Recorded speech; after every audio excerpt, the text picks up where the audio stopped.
यादव जी को सुनिए और यादव जी से निवेदन है कम शब्दों में बड़ी बात करें। बहुत बहुत धन्यवाद। इसके बाद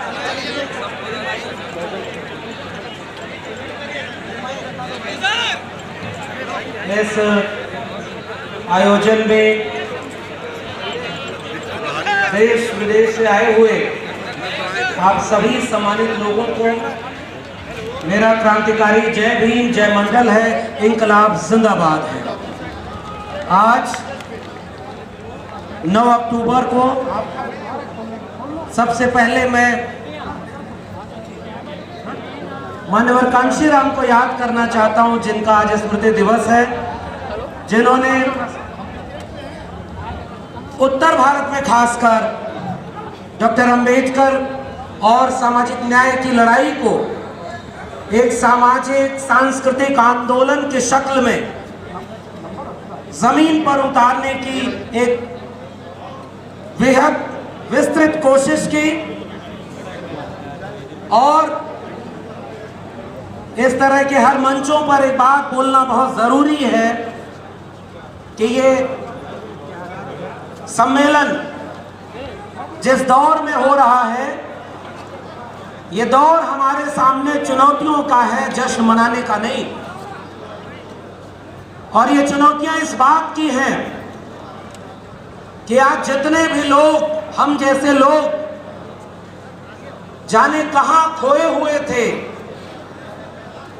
एक नया भारत जो आजादी के बाद बना, उसमें जानबूझकर हाशिए पर ढकेले गए, उन सारे लोगों के सामने आज एक बात तो गर्व करने की है कि हमारी विरासत, जो सामाजिक और सांस्कृतिक विरासत थी, जो तथागत बुद्ध से लेकर के बाबा साहब महात्मा फूले, पेरियार और उसके बाद माननीय कांशीराम और मंडल की जो पूरी लड़ाई, इस पूरी विरासत ने हमें ये जमीन और ये जगह दिया, हक हुकूक की ये आवाज दी कि आज हम यहां खड़े होकर इस वक्त की जालिम तानाशाह सरकारों के सामने, समाज में जातिवादी सामंती मानसिकता वाले लोगों के सामने आंख में आंख डाल करके अपने हक हुकूक की बात कर पा रहे हैं, तो ये सब उस सांस्कृतिक विरासत की वजह से हो पाया। इसलिए हम पर एक कर्ज है, वो कर्ज इस बात का है कि हमारे पीछे के लोगों ने तो बड़ा संघर्ष किया, कुर्बानियां दी, आंदोलन चलाए, बिखरे हुए लोगों को जोड़ा और आज हमें यहां तक पहुंचाया है। अब हमारे सामने ये चुनौती है कि क्या हम इस कारवां को, जिसे बाबा साहब ने अपने आखिरी संबोधनों में अपील करते हुए हमारे सामने एक चुनौती की तरह रखा कि बड़ी मुश्किल से ये कारवां यहां तक लाया हूं, इसे आगे ले जाना, अगर आगे न ले जा पाना तो इसे वहीं छोड़ देना, पीछे न जाने देना।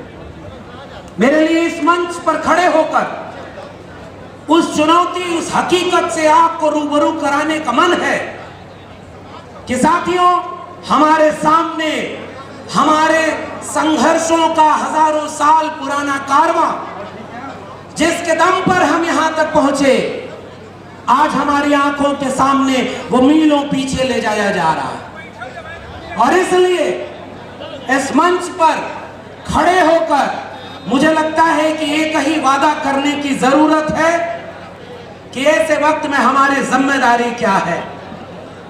तो मैं अपनी जिम्मेदारी दो तरह की समझता हूं। पहली जिम्मेदारी अपनी जड़ों को पहचानने और लोगों को अपनी जड़ों से जोड़ने की होनी चाहिए।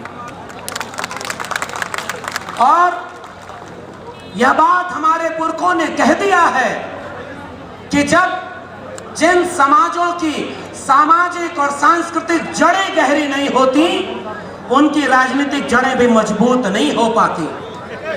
उत्तर प्रदेश के लोगों, इस बात को आप जानते हो, जिस मान्यवर कांशीराम का आज स्मृति दिवस है, उत्तर प्रदेश में उन्होंने ऐसा सामाजिक, सांस्कृतिक और राजनीतिक आंदोलन चलाया कि आजाद भारत में पहली बार जो सबसे हाशिए पर ढकेल दिया गया था, उस पायदान से खड़े होकर एक ऐसे राजनीतिक नेतृत्व को हमारे सामने रखा जिसने पहली बार इस प्रदेश के सूबे के मुखिया के पद पर बैठकर इस भारत के लोकतंत्र को असल में चरितार्थ करने का काम किया था। वह सामाजिक और सांस्कृतिक आंदोलन है।